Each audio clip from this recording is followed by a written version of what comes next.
What is up, everybody? So, if you're watching this, you probably know who I am. My name is Justin Allen, and it's been years since I've really been on this social media page, done anything with it. Been years since I've really put out any videos. Got real into it there for a few years, and then I just kind of got out of it. Kind of got burnt out on filming and everything, but this year I decided I was going to get back into it. And now I've got some news, got some announcements that we're going to make. Me and my uncle have talked about it for a long time, but now we're going to do it. He's starting to film all of his tracking jobs, and I'm back to filming hunting. So we're going to work together, and we're going to start a podcast. It's going to be sweet, man. We're going to get a bunch of people from deer that we've tracked over the years, our buddies that hunt. Hopefully we'll do some filming with some other people. We'll get people, big name hunters that are in the area that have lots of deer to come on and talk with us, I think a lot of it's going to be mobile. I would really like to get to a point of going to people's houses and doing the podcasts at other places and being able to go through their trophy room and they can tell us their stories about their favorite deer, and I think it'll be a lot of fun.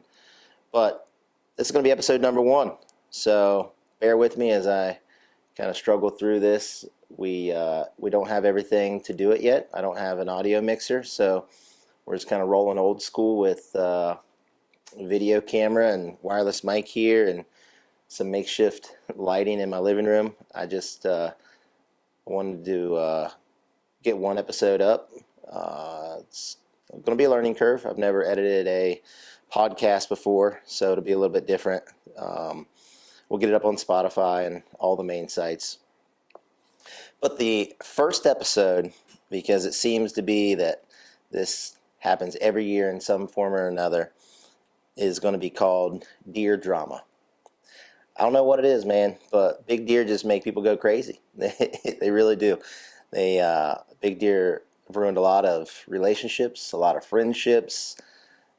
I can't believe it, really. I mean, in some form or another, there's somebody that's always got something to say, or somebody that's going to be upset with you if you kill a big deer. Prime example, that deer right there I killed a few years ago. Most people have seen the video of it in Illinois. I went out there with a buddy and shot that deer, and he wanted to use that deer to promote a taxidermy business, and we were going to use the footage I shot the deer, and they were going to make a video, and I was going to get a free mount out of it. The problem with that to me is I'd never met the guy that was letting us come out there and hunt. So my buddy was going to hunt his property in his backyard. There was like 15 or 20 acres there, full of big deer. And I just wanted to go out to Illinois, give me a place to stay, and I was just going to hunt public ground. But first day that I was going to go hunting, it was kind of getting late in the day, and Cody was like, man, you're probably not going to make it to public ground. I got 100 acres, like 20 minutes from here. I'll just drop you a pin. There's a couple tree stands hung. Just sneak in there, and you can hunt today and figure out what you're going to do the rest of the week after this evening. So I went in and hunted that first night, didn't see nothing. And then the next day, he let me go back. And then the next day I went back and I seen that deer and told Cody about it. So then Cody started hunting there with me. And on day 5, I think it was, I ended up shooting that deer. Cody, the guy that owned the property, that did not have to let me hunt there, that I had only known for 5 days, he was happy that I shot the deer. I mean, obviously, maybe a little bit bummed that, there's a big deer that got killed off of it, but he ultimately was happy for me, and we stayed friends ever since. And Cody had some businesses, so in my mind, the right thing to do was not to promote some taxidermy business that I didn't have any affiliation with, when one of my really good hunting buddies and friends is a taxidermist in Pennsylvania, and he's mounted all of these deer for me. So I wanted him to continue to mount these deer.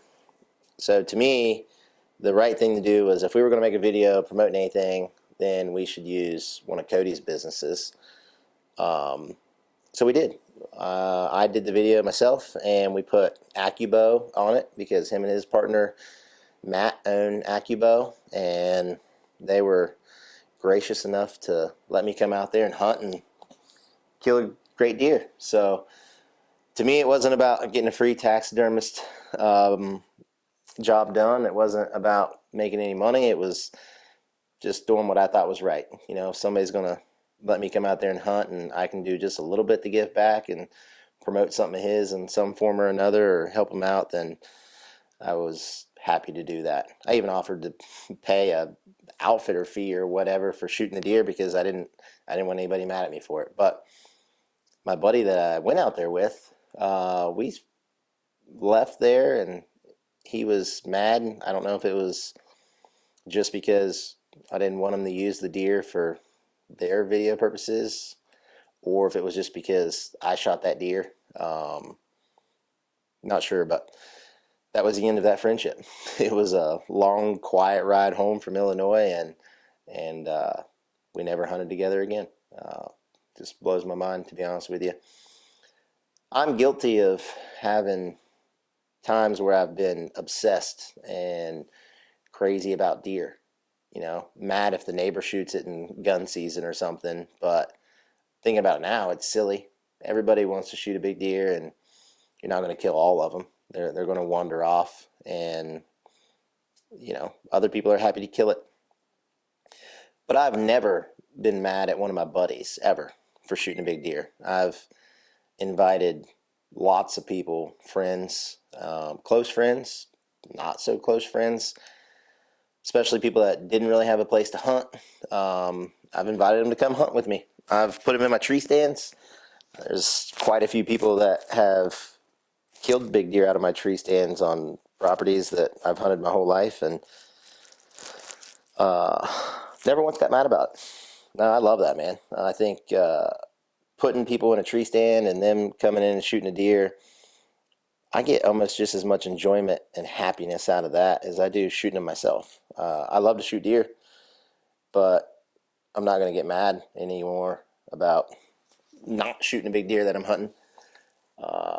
This year I was hunting a giant deer, big 12 point. We figured he was going to be in the 80s. Possibility he might go like in the 90s. And this property that we were hunting on, that deer was on, there's quite a few other people that hunt it. So you ultimately know there's always a chance that somebody else is going to kill it. I've never really had much luck on this property either, so it's tough. But you know, that was a deer I had my heart set on. Would have been my biggest. And there was two brothers that were hunting out there. And on Wednesday, a couple weeks ago, one of them sent me a text. He's like, "Hey, man, are you hunting?" I said, "I just got down on the tree. It's windy." He said, "Well, my brother just shot a big deer, and so if you hear something or whatever, we're going to be in there. Just letting you know." I was pretty sure I knew what deer it was. You know, the funny thing about it is I asked him, I said, "Well, what deer is it?" And he said, "Oh, I'm not sure. My brother just said it was a big one, and he knows big deer." So at that point, I was pretty much positive it was going to be that deer. And you kind of get that sick feeling in your stomach a little bit. But I called him. I'm like, "Dude, I want to go see it. Like, I don't want to interfere with you guys tracking." We were really only hunting like 400 yards apart from each other. So he texted me. He's like, "We found it." And I said, "Well, you still in the woods?" He said, "Yeah, I'm still in the woods." I said, "If you don't mind, I'm coming." He said, "Yeah, man, go ahead. You need to come see it." So I walked up on it, and I was like, "Well, that's the Big 12." And him and his brother just started laughing because we'd been texting back and forth since we found out that we were both hunting out there. And we were talking about deer, but we didn't really know each other. Didn't know if we could trust each other with if somebody shot it and, you know, people get mad and call a DNR and try to make up these stories to get people in trouble. So I never said anything to them about it being on camera, although I thought about it several times, and they never said anything to me. So once we figured out that we both knew about that deer, we laughed about it, talked about it, you know, and I didn't get mad at them about it. Why would I get mad? You know, they were hunting it just like I was hunting it. they're knocking on doors about surrounding properties trying to get permission, and I was doing the same thing. So they killed a big deer. I'm happy for them. I love seeing people happy about it. Like, sometimes I feel bad if I shoot a deer, and even though maybe I shouldn't, that I know other people are hunting because, people let it bother them. They do. They really do. So when that 12 point was still alive, there was not another deer, unless it walked in, that was bigger than that 12 point that I was going to shoot.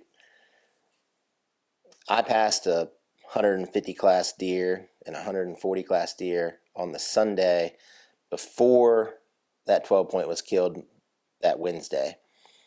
And I was like, man, I just passed 150-inch deer. It's fine. I'm going to wait it out for that 12. As long as I know that 12 is still alive, that's the deer I'm going to shoot, or something bigger. Once the 12 was killed, the next biggest deer we had was this deer. It was a deer that me and a friend that were hunting up there, we called Waldo. And the story behind Waldo is, so I've hunted up there for about 6 years. And we think this deer is 5.5 probably. Could be 6.5, but probably 5.5. My buddy had a shed off of him. And a few years ago, my buddy didn't have any deer on camera. So I took him out to this farm, and he ended up killing a 158-inch 10-point. Still his biggest deer today. He's seen this deer as an 8-point at 3.5 years old the first night he hunted out there. So he had some history with the deer. Fast forward to the next year, and on October 19th, this deer daylighted on one of my cameras as an 8-point, 140 inches or so, the same night that I killed this deer on a different farm. So I took all my cameras out of this other place, even though I probably should have left them up to see what happens in November, because deer repeat themselves the following year, but I didn't. So fast forward to this year, he shows up. This is what he looks like. My friend really wanted to kill that deer, and up until the point that the 12 was killed, I wasn't going to shoot this deer. The deer could have walked by me, and I wasn't going to shoot it. So I hunted for 2 weeks straight, every day. The 12 point got killed on a Wednesday, and deer movement had just completely stopped that whole week. After I had passed that 150 and 140 on a Sunday, and my hopes were high that I might get a shot at the 12 or something bigger, because you never know what's in the area. There's always a 200-incher killed within a couple miles of this farm every year, but it's the hardest farm I've ever hunted. The problem with it is it's a lot of ag and hardwoods. So this year we had a ton of acorns, and then the deer got 200 plus acres of corn, and whatever the farmers don't plant in corn, that's fields, they plant in clover. So the deer have all the food they need. There's creeks running through the place, so they got water. They just don't have to move that much. Like I said, I've hunted there for 6 years, and this is the first deer that I've ever shot. Up until that 150 that I passed, I had never even had an opportunity at a shooter buck on that place, even though I always had them on camera. Just, I don't know. It's a very hard place to hunt. It's private ground, but it might as well be public because the farmers pretty much let anybody hunt. Every year somebody else knocks on the door, and the farmer says yes. The only thing that keeps 50 people from hunting that place is the fact that you're not allowed to use four-wheeler, not allowed to use side-by-side. You have to carry everything, so it makes it hard. And pretty much everywhere you park, you're going to walk uphill. The downside of that is most people that do hunt it are pretty knowledgeable hunters, and they're hardcore enough to be packing tree stands or corn and cameras uphill, half mile, quarter mile, whatever it takes. So there's a lot of pressure on that place. So it's kind of like hunting public ground. The deer movement stopped after I passed that 150 and 140. Several days I didn't see any deer. Other days I seen the same doe, 2 fawns, and 3 little scrub bucks. Seen them every day. Saturday night, my trail cameras changed. I was hunting this kind of hollow with a ridge. 3 cameras along this hollow, and they cut a cornfield on one side of it. So Saturday night, my cameras changed. I had that same 150-inch 9-point that I'd passed that Sunday before.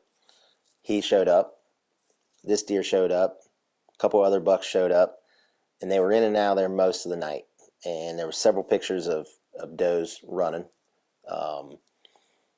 So I climbed up in a tree stand that I just hung a few days before that. That was basically in the middle of a camera I had on a scrape ridge and a camera I had on the flat where I passed that 150. And so I got 3 cell cameras, 2 tree stands. I picked the one in the middle. I just had a good feeling about that spot. Basically, there was a thicket on this side. This side of the hollow, it goes up to a thicket, but it basically dead ends to open fields. There had to have been a hot doe in there that night. There was a lot of buck movement in there. So the next day I went in, and right at daylight, there comes a buck through, another buck through, one chasing doe. And you could just tell, just was a different feel to that morning.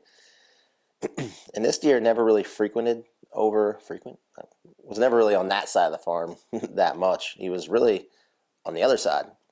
So even though he was there at 4:30 in the morning, that morning hitting a scrape, I kind of figured he did his normal routine. He would come over there every once in a while, and then he would cross the ridge, and he'd go to the other side of the farm, and we always got pictures of him. If he was over here, we always got pictures of him on the opposite side going back to bed. But that morning, he was just out cruising, I guess. And that's the deer I seen. He walked up behind me and gave me a 20 or 22-yard shot. Shot him in the heart. He ran 20 yards and piled up. I text my buddy that I got permission to hunt this farm, and we've been out there a couple times a week moving cameras, and I've carried corn for him and hung tree stands for him, and I hoped that he was going to shoot this deer early season, but after the 12 was killed, this was the biggest deer on the farm. He was the most mature deer before the 12 was killed. We think the 12 was only a 4.5-year-old deer. He just ended up being 185 inches, This deer was close to 300 pounds on the hoof. And I really thought he was going to be, from trail camera pictures, I kind of thought he was going to be like 150 maybe. Even the morning that I shot him, I was looking at pictures of him, counting him up in my mind. I'm like, I don't know, he's probably going to go 150. So at that point, I had kind of decided, I would shoot him if he come by. I really didn't think I was going to see him. I actually kind of thought I was going to see the 9-point that I had passed on Sunday, and I'd made up my mind I was probably going to shoot that deer because it was my last day of vacation. Gun season coming, and for people that hunt Ohio, they know that people that drive properties in gun season, man, they just push them out like crazy. A couple years ago, I was there opening day, and there was 15 people at daylight lined up down the road with 10 other people pushing the whole property out. And they do that a couple times a week in gun season.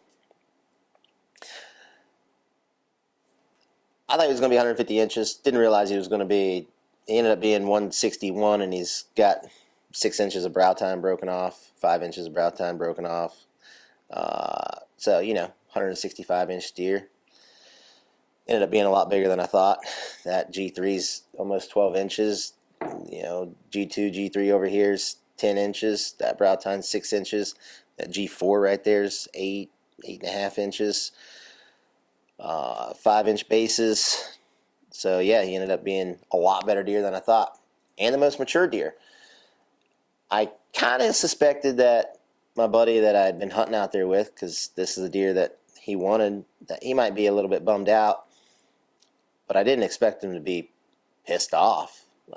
Just kind of expected him to be like, well, Congratulations. Glad me or you got him and not the neighbor or somebody else hunting this property. And if that's what he would have done, then I would have spent the rest of the season, continuing to run 10 cell cameras out there and helping them find another deer. Late season, there's always another big buck that moves in, and I kill a 5.5-year-old out of there. The other guy kills a 4.5-year-old 185-inch out of there within 3 days of each other. Rule of thumb: big buck gets taken out, another one moves in. So I was just thinking, I'll just help him find another big buck to kill. We also got another property that we hunt together that we put food plots in, and something could show up out there. I've got a little 20-acre parcel that seems to always produce something, and then I got another 90 acres this year on a deal to hunt, and I just figured I'd found some sort of way to continue to be his hunting buddy, and we'd have found another big deer. But unbelievably, I texted him and I said, "Man, I hope you're not mad, but I shot Waldo. Have to shoot him. He's 5.5-year-old deer, biggest deer I've got on any of the 4 properties that I hunt. He's the oldest deer, most mature deer, got the most history with him. In my mind, if he'd have shot him, I'd have been super happy, and I would have just went on to go find another deer. I'm just glad that one of my buddies killed it." That's been a week ago today. Never heard from him. So, it's crazy, man. I just don't get it. You can lose friends over deer. You shoot deer and post pictures of it. There's always somebody that's just got something negative to say. I killed that deer on private land in Illinois, and people that I know that I talk to about deer hunting and stuff all the time literally were like, "Oh yeah, you killed a big deer because you shot it at a hunting reserve. You shot it at an outfitter." I'm like, dude, I've hunted outfitters before. I killed the deer below it at an outfitter. I got no problem telling you that. I killed that deer in Illinois at an outfitter. I've only killed 2 deer at an outfitter. I got no problem admitting an outfitter, but these are all people that have never hunted an outfitter, so they just think, you go hunt an outfitter and you kill big deer. It's just not the case. I've had worse luck hunting at outfitters than I have public land or, picking up a piece of private somewhere and hunting it.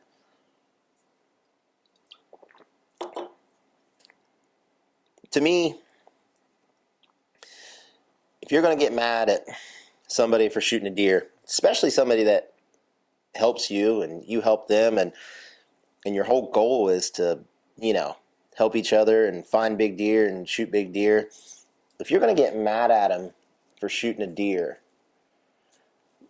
and let it really bother you that much to ruin a friendship, first off, they probably weren't the friend that you thought they were and you hoped they were. Secondly, if you're that person that is going to bother you that bad, I think you need to do some soul searching, because you need to ask yourself why it is you want to hunt. Why go out there and stress out so much over a deer in a situation that is supposed to be peaceful and relaxing? I'm guilty of it in the past. I have. A few years ago, I was chasing a 200-incher, and I just lost sleep over that deer. Caused problems with friends and family because that's the only thing I could think about. I wanted to kill that deer, and then somebody else killed it, and it was actually somebody I knew that killed it, and I was kind of bummed out, mad at first, but even then I was happy that somebody got it. I was out of town, so I couldn't even hunt the deer. But I don't know. Not anymore. I'm going to go and hunt, and I'm going to enjoy it. I'm going to shoot whatever walks by that makes me happy, and I think everybody else should do the same thing. Don't listen to people on social media. Most people that are talking negative and posting negative comments, there's always somebody that's going to say, "Oh, well, you shot it with a crossbow. Oh, well, you shot it with a gun. Oh, you shot it in an outfitter. Oh, it's not as big as you say. Oh, it would have been bigger next year." It's just, dude, people like that, just ruin it for everybody because people want to be able to enjoy it and not feel like they're getting judged for it.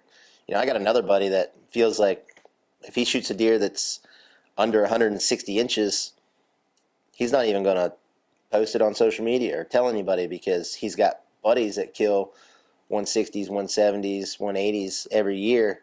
And even though deep down it does make him happy to kill a 150, he's almost ashamed to be happy about it because somebody's always going to say, well, I killed bigger, or you could have killed bigger, whatever.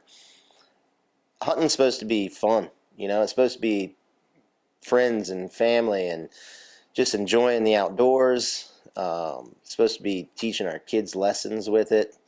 I remember growing up with my uncle, we were happy to shoot a 100-inch 8-point. Like, thought it was awesome. And you go to the check-in stations, and everybody's lined up in their pickup trucks, and kids are happy, and parents are happy and bragging on their kids for shooting a spike. And people are congratulating you for shooting your first deer, and it's a 4-point or whatever. And now hunting, I think, has just gotten so commercialized. There's just so many hunters, big-time name hunters, TV hunters, YouTube hunters, whatever out there that just take it so seriously that a lot of just normal people that just want to go enjoy it feel like they can't because they can't compete with it. But it's just not the way it should be.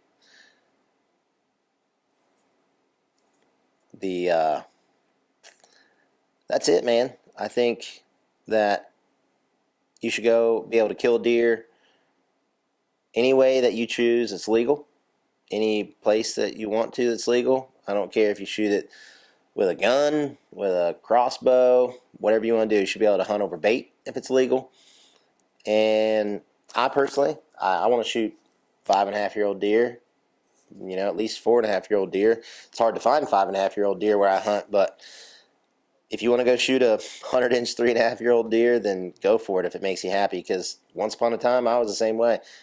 Everybody that's killed big deer for multiple years at one point started with littler deer. On the change of subject here, hopefully my uncle will be on the next episode, and we'll be talking about tracking. He's tracked, I don't even know how many he's tracked over the past 12, 15 years now, 600, 700, I think. And he's got a lot of stories. And finally, after all these years, he has decided to buy a camera and start filming it. Probably won't get too many videos of it this year, but next year hopefully we will. But it'll be exciting to talk about everybody that we've tracked deer for, and a lot of the stories, man, you're just not going to believe it. From tackling deer to lassoing deer to stories that are pretty wild. When you track that many deer, you see some crazy things, and he's tracked more deer than anybody I know, so he's going to tell a lot of stories. We'll talk about our deer some. He's got a boatload of big deer. He just killed a big 150-inch 8-point with a 12-inch drop tine. His daughter killed a stud deer, and his wife killed a stud deer. So they're a deer killing family. We'll be talking about that. I just took my 9-year-old hunting yesterday for the first time. I took her one time when she was like 3, and she kind of lost interest in it, it seemed like, and now she's picked back up on it.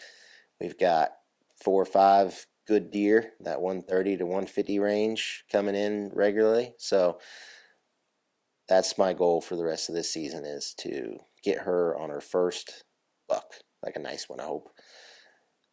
I would love to get her on a big deer and her be able to shoot it, and then her sitting here beside me on the couch, and we'll do another episode.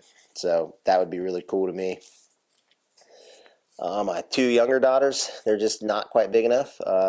Montana just turned 4, so next season she ought to be big enough to take out, and I'll get her shooting a crossbow this summer, I hope.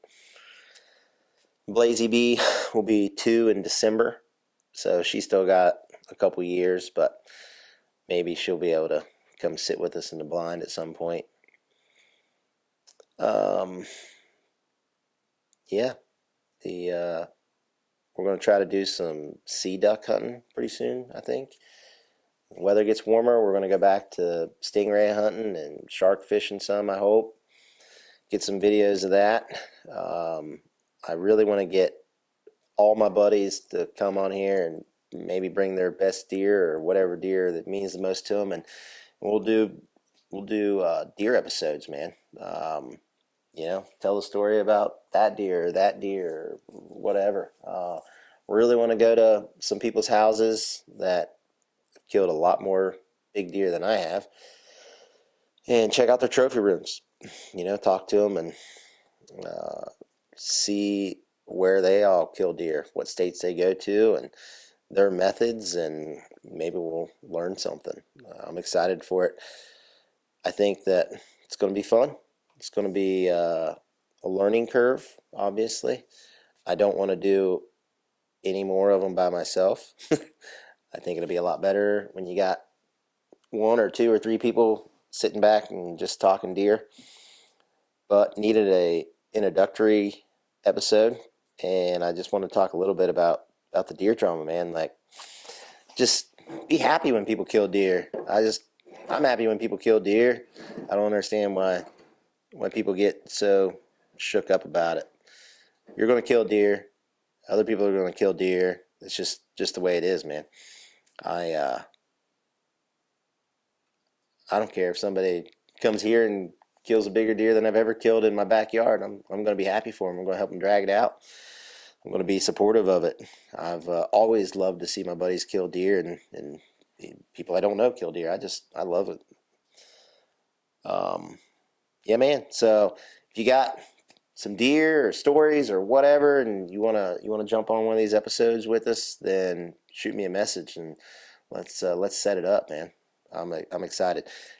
You'll be able to find it on Spotify, all those things, and it's going to be called The Shakedown. So keep an eye out, man. We're excited. Have a good night.